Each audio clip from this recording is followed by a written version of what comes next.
So hey guys welcome to my first mini vlog ever. So आज चाहिँ हामी घाँस काट्न गएको थियौँ मामु र म। सो गाइज उनी चाहिँ मेरो मामु होइन। अनि फेरि चाहिँ गाइज यो चाहिँ मेरो खेतबाट देखिने भ्यू हो होइन, एकदमै राम्रो।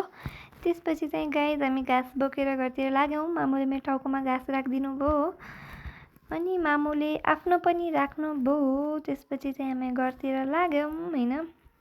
अब हामी चाहिँ घर जाँदा जाँदा बोल्दै बोल्दै जाँदै थियौँ। मेरो चाहिँ घाँसै तल झर्न लाग्यो। सो म जसरी पनि घर पुगेँ। उनी चाहिँ मेरो ठुलो मम्मी थिए होइन, हेरिरहेको थिएँ मलाई। सो म घर पुगेँ अनि यो चाहिँ मेरो घरका भैँसीहरू। त्यसपछि चाहिँ म अर्को घर गएँ।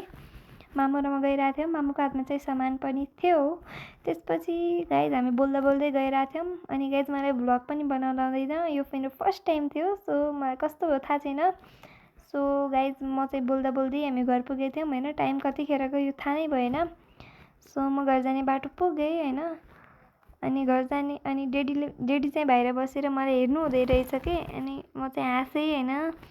सो डेडी बस्नु भएको थियो। अनि म घर पुग्दा पुग्दै चिया बनाएँ आगोमा। अनि मामु चाहिँ छेउमा बसेर तरकारी काट्नु हुँदै थियो।